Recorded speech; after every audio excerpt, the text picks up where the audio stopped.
moving to oneness.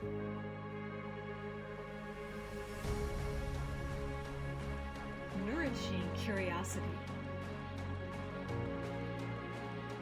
Embracing differences.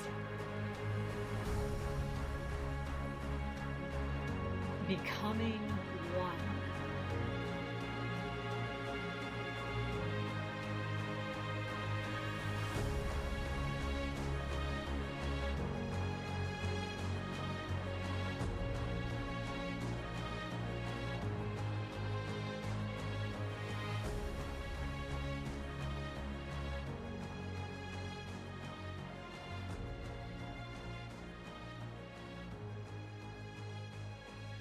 Yesterday I observed the radiance, the interplay of this lush landscape that is now here in northern Bavaria, where I live in Germany.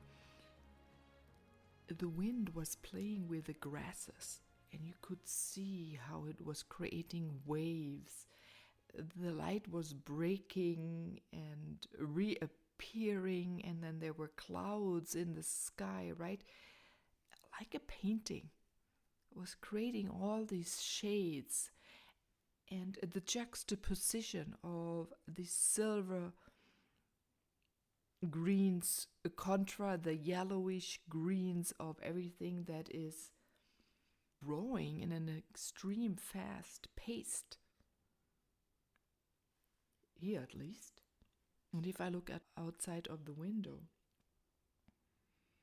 and then here and there, it's not just the grasses that are flowering, right? Bringing their seeds up for us to see or to be taken away, right? They have these grasses that take them off and lift them up and fly for a while and then drop and recreate or settle, I should say, into the landscape that has been waiting for it, that seed. Do you feel that the landscape has been waiting for you to be where you are? That's a beautiful question. Welcome everyone to the Moving to Oneness podcast. I'm Meilin, your host. Yeah, I've lived myself in, several countries, moved over 16 times. Looks like I have to move again because I'm renting and the owner wants to sell the house. And what I've learned, one thing, things always happen for a reason, and something more beautiful appears. And change is appearing, right? Like I was talking about these meadows of grasses or wheat or spelt, whatever you may have in your region, right? When the wind came yesterday and it played with it and it bent, it was like an ocean. And then they came up and I don't know, it really touched me yesterday deeply to see this radiance, this fluidity, this flexibility, right? Because they just move back up. It's so easy. They're bendable. And I thought about it. Am I so bendable? And are you so bendable and flexible? Once flexible in being limber, right? So I have to do a little bit more exercise to become more limber.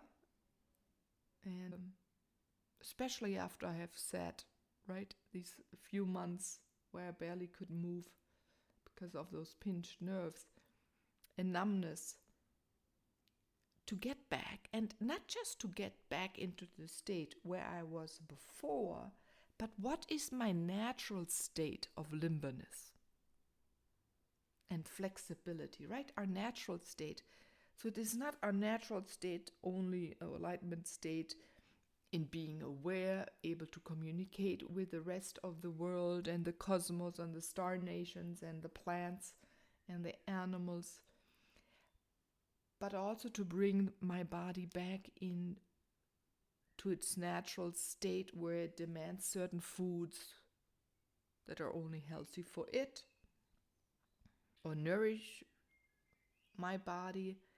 The limberness, right?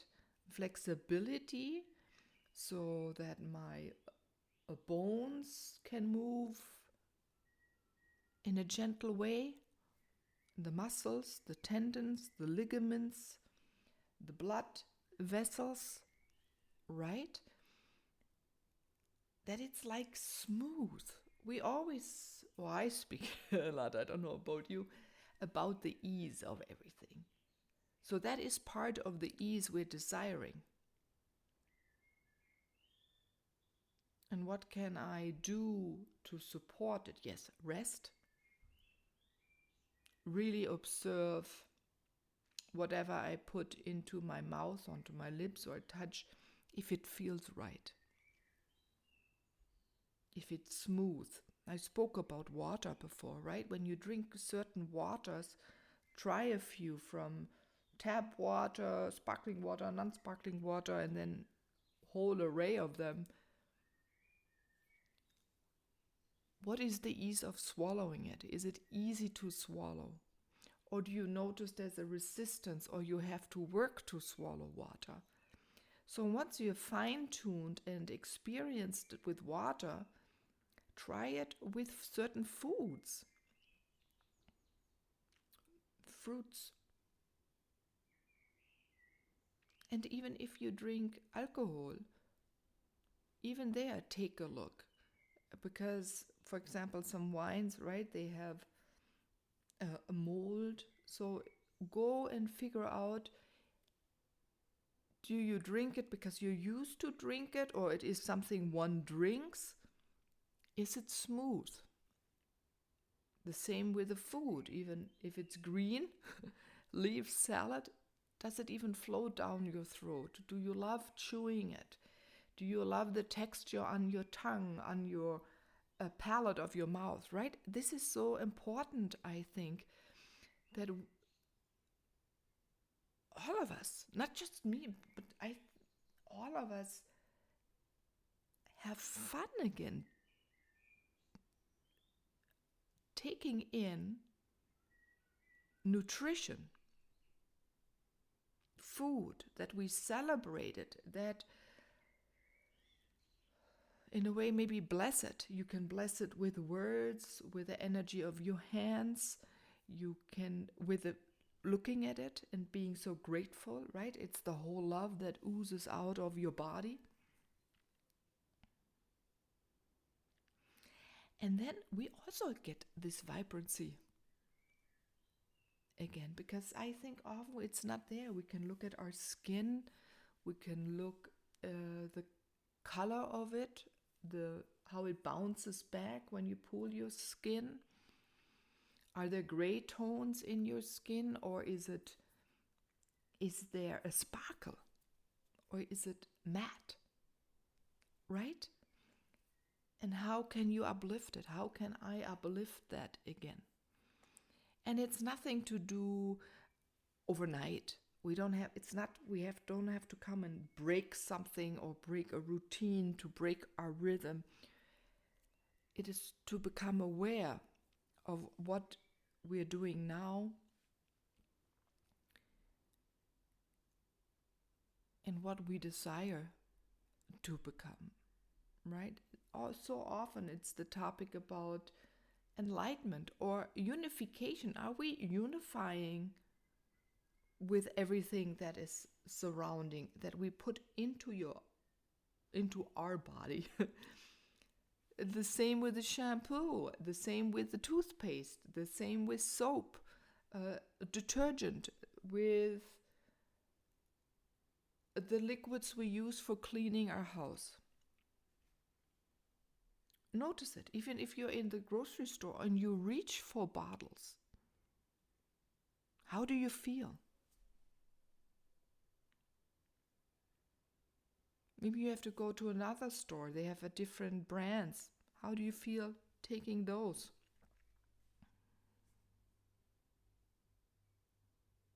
The detergent for our clothes that we have are on our skin. I use like a water chestnut.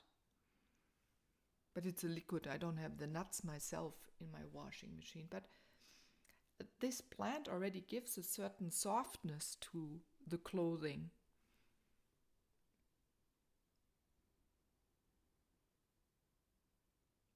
And then I can communicate with that plant. And the clothes are soft automatically. And then clothes I put onto my body are like a second skin. Do you feel like you put a second skin on? Or is it rough? Does it itch or scratch your skin? It's so important that in every moment of our life, what we interact with harmonizes with us, right? That it harmonizes with you. It's important and balances ourselves out. So we are in this different way of movement. Staying with clothing, right? If it's soft, don't you have a little different swag or a little more gentle movement? There is more of a sensuality within you. Even when you go shopping for clothing, is there sensuality that you build up to the piece of clothing when you see it hanging or when you put it on in the changing room?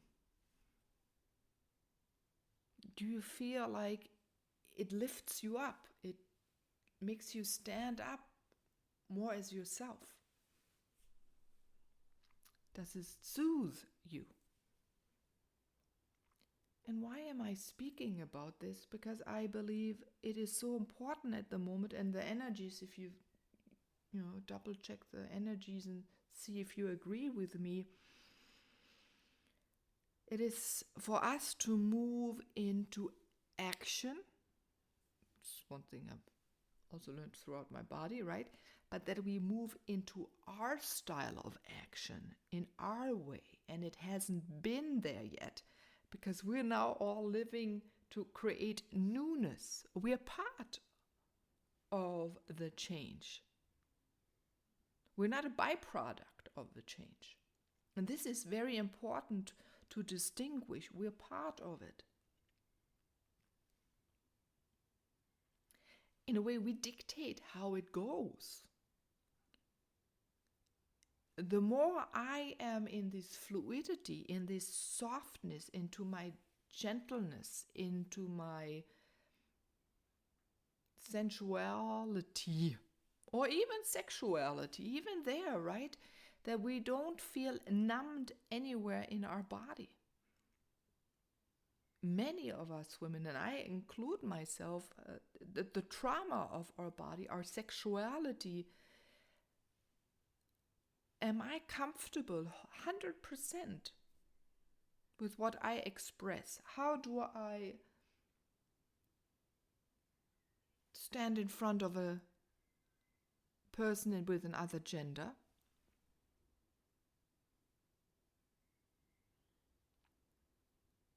Do I feel attractive, right? This goes to, do I feel beautiful? Do I love my own body? Do you love your body? Every part of it? And we all have different body shapes, right? I just heard we have a German singer, Lena, and I heard an advertisement yesterday, and she's creating a body line. And within the first few words of the sentence, she makes sure that everyone understands that she makes clothes for every body type. Isn't this beautiful? So that we can all feel comfortable and love our form, because it is a utensil for certain work. We also have a certain body form because we're good in certain things and where we need that.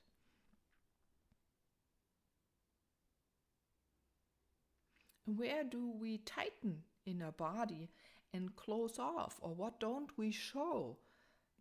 I even think sometimes clothes that are too much like a bag over us, doesn't matter how much weight we have, it shouldn't cover up. It should still show all of our roundness, our breasts, our buttocks, our stomachs, our backs, our hands, our feet. To create sexy foot material for every foot, and not every, we don't all have to stand up in high heels. So if you're a shoe designer out there, create beautiful shoes for every height of heel.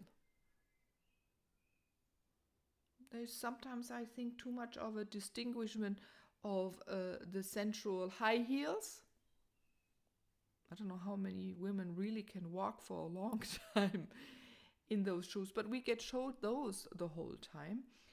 And then if they're comfortable, flat shoes or not as high of a heel, they look like utility shoes. There's missing the sensuality and the sexual. It was there once. I can remember as a child when I would go to Italy. They had beautiful shoes. And I miss that. It's hard to find shoes that are not so much out of plastic, should be more leather again, or a softer material, that you don't get buns or pressure points in shoes, or if many women get back problems from high heels, and that we respect that we don't have to wear, or maybe flat shoes. I remember I don't know, it may have changed. The young generation luckily is changing these things, right? That you had to, when you had a skirt in business, you had to have a certain heel height. Why? We don't ask it for men. Oh, same. You may not like that, but it's my German upbringing, right? We are the fighters of a nudity, but here in the swimming pool, the public swimming pool, a woman said, "Why can't I go topless into the water without bikini top on?" Good question, right? Because I thought the same thing. That why can men always be topless and we can't? And there was once a big generation about 30 years ago, where we did a lot of things topless. In other countries you can be topless, right? Because it's not something bad, and it's put into something bad and gross. That's the word. But it's the most beautiful and natural thing. So how can we move into that again? But first, we have to love our bodies. And it's not just the woman, it's also the men, right? The shoulders can fall back and that they can walk straight and show more of themselves again. There's so much being covered up. It's another thing I would love. That we can be more free again and don't feel timid if other people see us the way we are. And because then we can also talk about it. And, if it's more in the sexual way, I know there are a lot of things where people are afraid of the negative side, but I believe if we support children to already grow up and be proud of their whole body, the communications changes. Even my communication in my age in 50, or talk with someone in the 80s, if we have been so shy speaking about our body, or men, where else are you shy? Where am I shy? Where do I not communicate what I desire? Right? So it's really a very complex thing. And I think our body, how we treat our body and how we move through the world, and even what rules are made by then the politicians, what we teach others, how we see others, how we judge, that will disappear. There won't be so much judgment again. And then especially not the judgment that is put to ourselves, that I put on myself. Maybe you put it on yourself.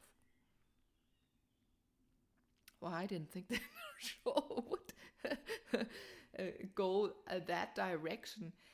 But I think it's so important is our sexuality, our sensuality, if it can bloom like the flower outdoors, really open up and expose itself to a bee and other insects, to the sun, to the wind, and find itself perfect, optimal, it's restrictive, it tightens us. It tightens me, maybe not you. Then please go out in the world and help others.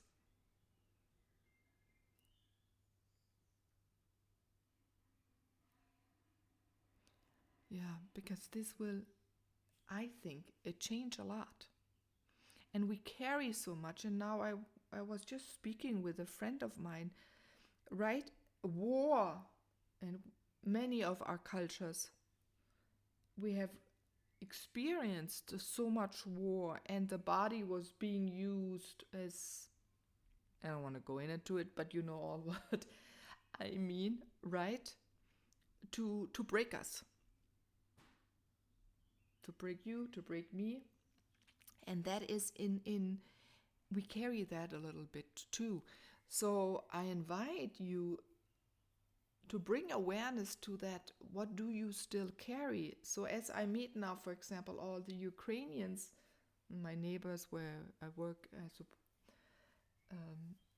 right, I get to meet all these women, and we carry a lot. And then I remember from my mother and from my grandma, you know, what I've heard as a child. And when they spoke about certain things, I could feel what they have experienced, the traumata. And so that means then I pulled tight a little bit. So what do you carry also that you notice is time now to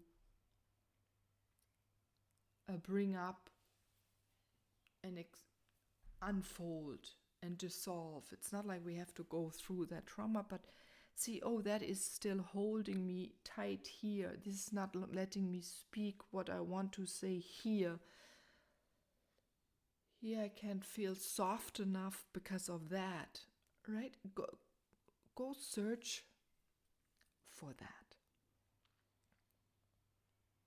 Certain pains you may have experienced,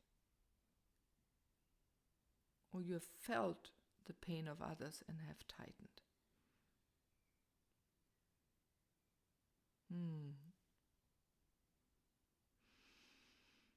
Take a deep breath and breathe, and bring beautiful breath of the energy of now, where we're living in the time we're living. Send it also backwards, right? Send it backwards through your body into the information you have been carrying, the biological information of the DNA, and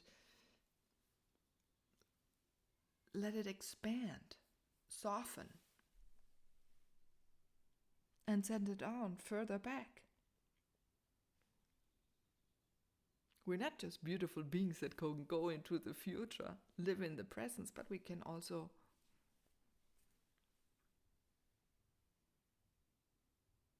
heal what has happened in the past. Mainly in the presence right now. Thinking about the future or in setting intention for what lies ahead, where you want to be. So that's this focus. So focus on becoming soft. Focus on being you. Being this beautiful flower, plant, vibrant. And it's so, the newness, the branches that are coming out now, so the plant can grow. We do the same. So this is what brings new color into your body. The new cells are bright. This is the rejuvenation. This is a remembering. This is a spicing up. Filling up is like when you have enough water, again, enough nutrition. There is a fullness to it. Wow. But we're part of this landscape. And now is the time where we become who we are. We do the work we're here for on this planet now. We shed off what we have been lived, what I have, what you have lived, that was put up upon you, thought patterns maybe, or what was expected of you, right? Nothing is expected of you. And go at your own pace, in your tempo, in your rhythm. Live your rhythm. Oh, that's a whole new topic. I just wrote about that. The rhythm and observing one's rhythm. Observe what rhythm you have. Sleep, eating, drinking, resting, working. What is your pattern? Dancing, having fun, celebrating, being with someone else, talking to someone else, talking to yourself, exercising, being outdoors. Beautiful, beautiful. So see, what are you living? What do you love? What situations? When do you feel right? Wow, a lot of questions, but this is what we're asked now, and I know there are many. There's also a speed behind it, and also a demand, urgency, that's the word. The urgency for us, for you, for me, to move into our optimal state, into our natural state where we are really one with everything existing and don't have this compression. This plane is already a little more dense, and luckily it's becoming light, more light, so you can be more light as brightness and weight. And on the way there, have fun. I thought hektate abototos ice do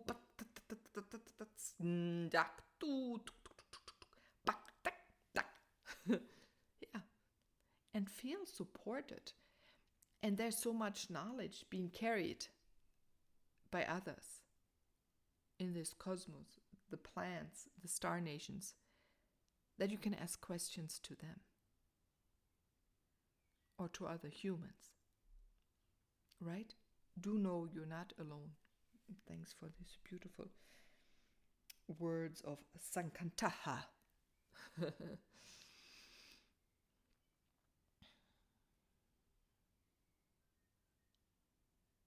There's a song, tones, sacred sounds to support you on this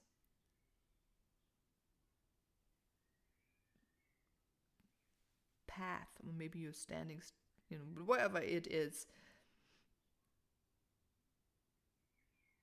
Yeah, it's a movement of moving, of change, of alteration, of expansion, sometimes even compression, right? We have to compress sometimes so we can expand out further the muscles, right? Our body, an exercise that helps sometimes. And for you to do it in your style, in your rhythm, a la you. I sometimes say a la Meilin. So it's a la you, a la us. For all of us that are now here on this plane to create change in our style.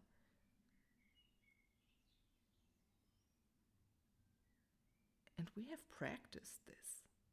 Yeah. So it comes, we have practiced this. So you know how to do it. Don't hesitate or don't be afraid.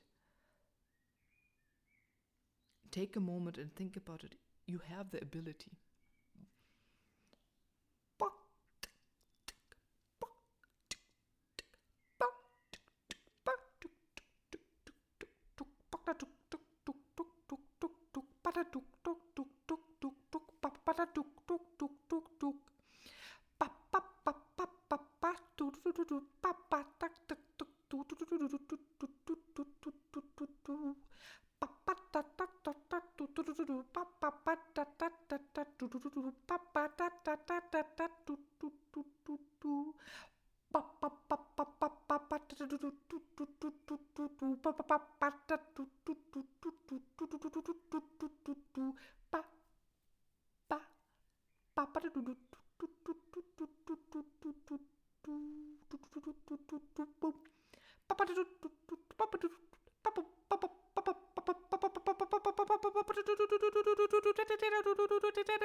And the place where I planted now, right? It's so beautiful.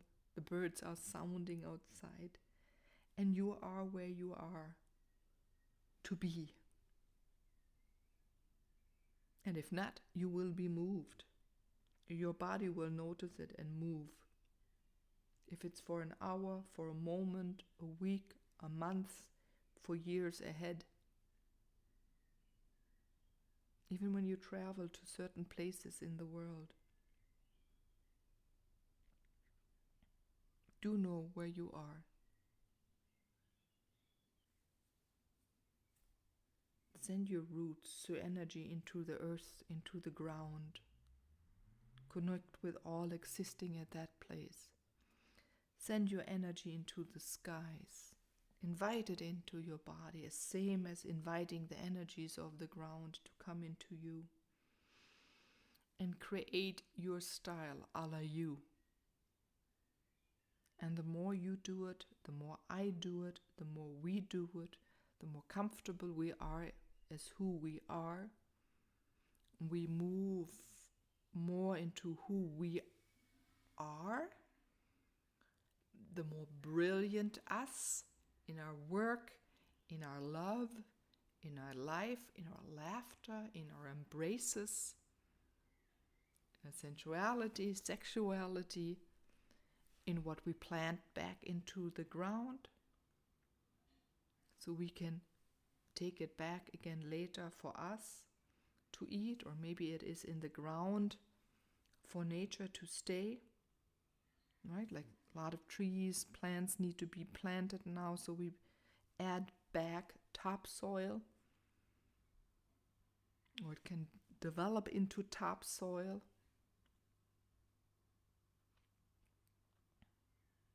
You just need it a lot at the moment. So shine your light out into the world with these brilliant colors. Others will notice this. You probably will notice that they notice now already, after our fantastic support of all these beings. And it fits the topic, moving into our own oneness and the oneness of all. And moving into showing our oneness to all. Right? And understanding your oneness and sharing and explaining your style of oneness to others so they can understand you. The best of, I would even say, success, fun, bringing that out, exploring it for yourself. I'm Meilin, your host of the Moving to Oneness podcast. Be who you are. Shine your light out into the world and beyond. Bye-bye.